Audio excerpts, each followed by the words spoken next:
Bonjour tout le monde, en ce dimanche, 1h31, dimanche pluvieux, pas plus vieux en âge, mais plus vieux en canard. Bon, je voulais faire une petite vidéo, vous savez que je suis inspiré de mes clients, tout le temps. Ça fait des années que je fais ça, hein, cholestérol, haute pression, perte de poids, amélioration de santé, on veut mieux se sentir. Puis, on me parle souvent de plateau. Je suis sur un plateau, ça bouge plus, ou quoi que ce soit. C'est quelque chose que, vous savez que se mettre en santé, c'est 80% psychologique, 20% mechanical, comme mécanique, excusez-moi l'anglicisme, mais c'est mécanique, 20% psychologique. Qu'est-ce qui arrive souvent, c'est que le plateau, première chose que je veux parler avec, c'est le plateau, puis ça m'arrive assez souvent.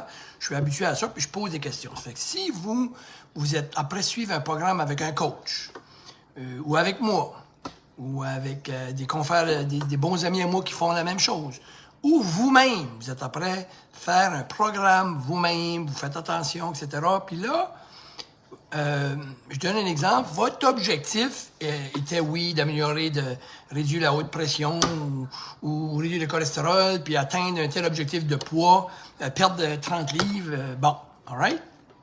Puis là, vous êtes rendu, mettons, à 20 livres de perdu. D'accord?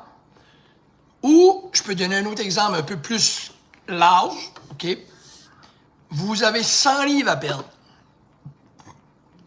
mais vous avez 50 livres de perdu. Et là, vous vous sentez sur une espèce de plateau. Vous avez 50-60 livres de perdu. On va donner ça comme exemple, parce que j'aime donner peut-être plus une... Parce que ça peut être à plus petite échelle, mais je vais donner un exemple avec une grosse échelle, OK? On a 100 livres à perdre, on va améliorer notre cholestérol, la haute pression, le diabète, bon. Et là, on a 50 livres de perdu, puis ça fait... On suit avec Coach Guy, ou on suit soi-même, ou soit qu'on est nous autres mêmes, ou soit qu'on est avec un coach. Et là, on dit, ça marche plus, là. C'est bloqué, parce que là, depuis j'ai perdu, bon. Moi, je vous pose des questions. Là, je suis après vous ouvrir, dimanche, là, vous allez comme, Moi, je vais vous poser des questions. Souvent, ben, là, vous allez faire de la recherche. Vous allez dire, qu'est-ce qui se passe avec moi? C'est-tu bien mes hormones? C'est-tu bien...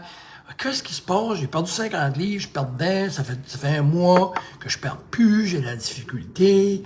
Là, vous essayez de faire de la recherche, puis trouver la formule magique, vous parlez avec votre coach. Moi, je vais vous poser une question simple.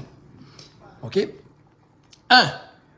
Est-ce que vous faites encore, aujourd'hui, ce que vous faisiez au début? Exemple, si au début, vous déjeuniez, vous prenez votre collation, tu sais, bonne collation, vous aviez un rythme pas mal bon, et là, vous perdiez.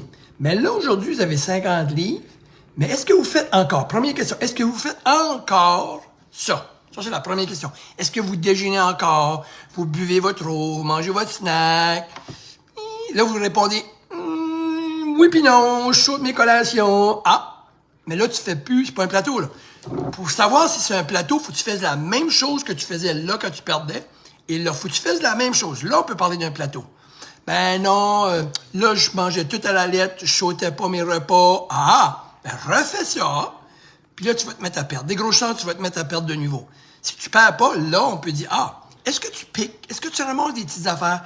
Ouais, des fois, j'ai tendance à piquer ici, puis j'ai tendance à piquer là. Puis je mangeais, mais 5 mois passés, est-ce que tu faisais ça? Non, je faisais pas ça. Non, je piquais pas. Ah, mais c'est pas un plateau. C'est un changement dans ton comportement alimentaire. Tu n'agis pas de la même manière. C'est pas un plateau, ça. Moi, un plateau, il faut que tu fasses la même chose. Et là, oui, ça peut arriver. Un vrai plateau, c'est que tu perdais, et là, tu fais la même chose, puis tu perds plus. Là, à ce moment-là, moi, avec mes clients, je me fais sûr qu'ils font la même chose. Là, à ce moment-là, je fais des changements. Parce que ça se peut que oui, c'est pas un changement. On twist des choses, je peux pas tout vous dire, et hop, on décolle la machine de nouveau. Parfait. Ça, c'est la première question. Posez-vous cette question-là. Puis bon, est-ce que vous... Ah oui, au début, je pesais ma nourriture, je prenais 4 onces et demie de viande, puis je mangeais mon 3/4 de coupe de riz. À ce temps, non, j'ai envoyé du riz de main. Ben, ça se peut-tu que tu n'as trop? Ça se peut-tu que tu n'as pas assez? Ça se peut-tu que tu n'as pas assez de calories? Ça se peut-tu que tu as trop de calories?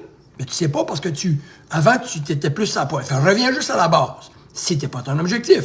Quand ton objectif, t'as peut-être plus besoin de faire ça pour maintenir. Peut-être. Mais la même chose, si tu arrives à ton objectif, puis là, tu te mets à prendre du poids, Mais là, tu n'as peut-être pas le choix de revenir à la base. Bon, numéro 1. Numéro 2. Je vais prendre quelqu'un, moi, qui pèse 300 livres, mais devrait peser 200. On fait un chiffron comme ça. À 300 livres, OK, on s'entend, j'ai demandé des questions, je vous dévoile, pas personne, mais je vous dévoile ce que la majorité de mes clients me dit depuis des années. Bon, fatigué, aime pas son linge, aime pas s'habiller, fatigué, haute pression, il n'y a rien qui va bien, veut pas aller nulle part, épuisé, mange mal, le sucre est haut, cholestérol. Bon, prends cette personne-là, si vous êtes cette personne-là, et là, vous perdez 50 livres. Puis votre but, vraiment, c'est de se rendre à 200. OK? Là, vous avez perdu 50 livres. Là, vous allez chez le médecin, puis de cholestérol, puis d'eau de pression. Et puis, vous vous sentez bien. Puis là, vous mettez du linge que vous n'avez pas mis, que ça fait 15 ans. Là, il y a une espèce de petite zone de confort qui s'installe. Une petite zone de confort, OK? Parce qu'à 300 livres, il n'y a rien qui va bien. OK? Je vous donne un exemple de cette candidat-là. Si vous êtes un candidat comme ça, ça va pas bien. Ah non, moi, je veux pas aller nulle part, j'aime pas mon linge, je m'aime pas. Mais là, on va voir le médecin. Hey, plus de cholestérol, plus d'eau de pression. On dort mieux, on se sent mieux. Hey, on met notre robe qu'on n'a pas mis, ça fait 15 ans. On se trouve belle ou on se trouve beau. On capote, là. Et là, il y a une espèce de petite zone de confort parce qu'on fait plein de choses qu'on n'aimait pas. On met du linge qu'on aimait. Le monde dit, hey, tu gardes donc, ben, bravo, Joe Blow. T'as perdu du poids, tu gardes ben, merci. On flotte. Puis là, on est ben. Mais là, à un moment donné, le matin, on dit, hey, là, j'ai trop mangé hier, là, ben, tu sais, comme, où j'ai bu, puis j'avais arrêté de boire, mais là, j'ai pris une bonne drink, là. Puis en week-end, bon. Hey, là, t'arrives lundi, là, wow, il faut que je me replace, là. Vous m'écoutez, hein, vous vous reconnaissez, hein. OK, là, on va une autre semaine, là, il faut que je me prenne en main, Puis là, on arrive, ça, la semaine, on fait attention, puis la week-end arrive encore, mais là, on se trouve un autre morceau de linge, puis là, c'est là que ça prend du courage. C'est là que la question est, c'est difficile parce que là, il y a 20 choses qu'on n'aimait pas, puis là, il y en a 10 qu'on aime, puis il en reste encore 10. Mais on est quand même beaucoup mieux, puis là, notre petite zone de confort s'installe. C'est là qu'il faut vous trouver un incitatif, puis une raison comment faire pour aller chercher l'autre 50 livres. Là, c'est ça que moi, je travaille dessus quand je coach le monde. J'en ai eu cette semaine comme ça. Je vous dirai pas tous mes secrets, mais là, on s'installe pour comment que je fais, moi, pour débloquer quelqu'un qui a perdu 50 livres, mais qui est beaucoup plus heureux, qui est 80% plus heureux, mais il y a encore un 20% qui avait quand même perdu encore un autre 50 livres. Ça, je peux pas vous dire le secret. Je le garde pour mes clients, parce que ça sera pas correct pour eux, parce qu'on jase, on discute, puis j'ai des petites techniques qu'on fait ensemble, puis qu'on peut déboucher. Numéro 1. Numéro 2. Numéro 3, c'est-à-dire, ça se peut-tu que vous aviez un objectif, mettons, vous pesez 200, votre objectif était de peser 150, puis vous êtes à 170, puis là, vous êtes vraiment bien, vous êtes un monsieur ou une madame, peu importe, puis que là, vous êtes content, mais là, vous avez un plateau, puis là, des fois, vous avez des découragements parce que vous n'êtes pas rendu à votre objectif. Ça se peut-tu que c'est pas utile d'aller à 150? Je vous dis ça de même. Puis moi, la question que je vous pose, pourquoi vous voulez peser 150? Vous n'avez plus de cholestérol, plus d'eau de pression, vous vous aimez quand même à 70, vous gardez bien, votre médical est bon. Voulez-vous vraiment peser 150? Puis la question qu'il faut vous poser, je pesais 200, je suis 170, mais mon objectif est 150. Pourquoi? Est-ce que je veux peser 150 parce que c'est le médecin qui me recommande? Est-ce que c'est parce que j'étais 150 livres quand j'avais 20 ans? J'aimerais retrouver ça. Est-ce que c'est parce que... Puis des fois, je lui demande pourquoi 150, puis les gens font comme... Puis ça se peut que vous êtes heureux. Puis ça se peut. Vous n'êtes pas obligé d'être 150. Ben, c'est la charte, ça dit qu'il faudrait que je pèse 150. La charte. Pas de cholestérol, pas d'eau de pression, pas de diabète. Vous foutez bien dans votre linge, vous êtes confortable, vous êtes heureuse. Si c'est juste parce que c'est un numéro que vous aviez à 18 ans que vous voulez de nouveau, à ce temps, c'est comment fort vous voulez ce numéro-là. Est-ce que vraiment vous voulez ça? Est-ce que ça se peut-tu qu'à 170, vous êtes bien? Ou ça se peut-tu que vous devriez peut-être penser de rester à 170, geler ça là, comme qu'on appelle, parce que je vais vous dire de quoi. Si vous pèsiez 210 livres, puis vous avez descendu, exemple, à 170, ça vous a pris peut-être 8, 9, 10, 1 an pour faire ça. Puis ça fait que vous avez beaucoup travaillé dur, puis là, on vous demande encore de travailler dur. Puis c'est aussi dur de perdre le dernier 20 livres que le premier 50. Parce que c'est des plus petits montants.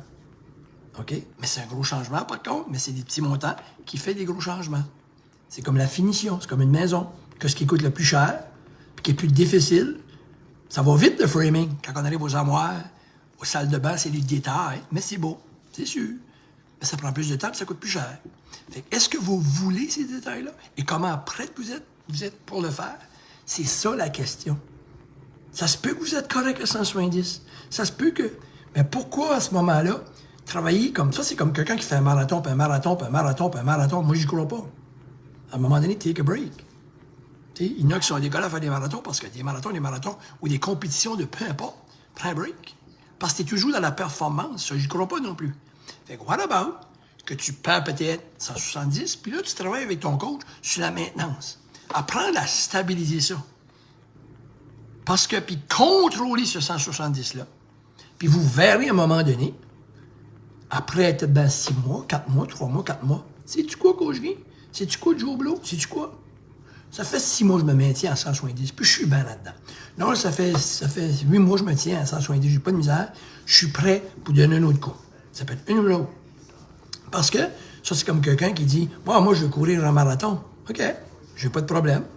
Ton objectif, c'est courir un marathon. Puis là, à un moment donné, cours un 5, maîtrise ton 5, cours un 10, maîtrise ton 10. Puis ça se peut que tu vas dire, finalement, j'ai pas besoin de courir de marathon. Je suis bien, je cours mon 10, puis je suis bien. Ou, cours ton 10, puis stop ça là, puis maîtrise-le, puis tu dis, j'ai plus de misère à faire un 10. Là, je vais monter à 15. Puis je vais maîtriser mon 15. Sais-tu quoi? Ça se peut que tu vas être bien là aussi. Ou ça se peut que tu vas vouloir faire ton marathon. Mais monter, performer, je suis pas certain. OK? Ça fait que des fois, là, je vous ai montré 3-4 méthodes. Je vous ai montré 3-4 scénarios, qui est la vérité. Fait que là-dedans, vous reconnaissez. Est-ce que vous êtes la personne qui peut-être est correcte? Est-ce que c'est la personne que déjà, ça fait 1 an que vous foncez comme un bon, puis là, c'est le temps peut-être d'apprendre à maîtriser ça avant d'aller plus loin? Est-ce que vous êtes la personne, ça se peut que vous êtes correct à votre poids?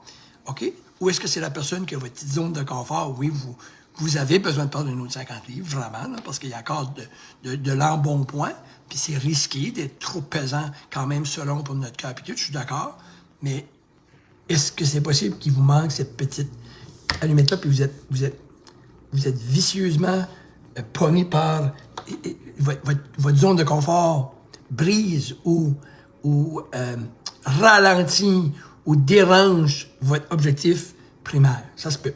Fait que, dans tout ce que j'ai nommé là, il n'y a aucun loser. Vous êtes tous des winners. C'est de prendre la décision. Il n'y a pas de loser de dire, moi, je voulais perdre 100 livres, puis finalement, à 80 livres, j'étais correct. Mais shit, j'ai pas perdu mon... C'est quoi? Ça peut arriver, ça, là. On s'ajuste des fois.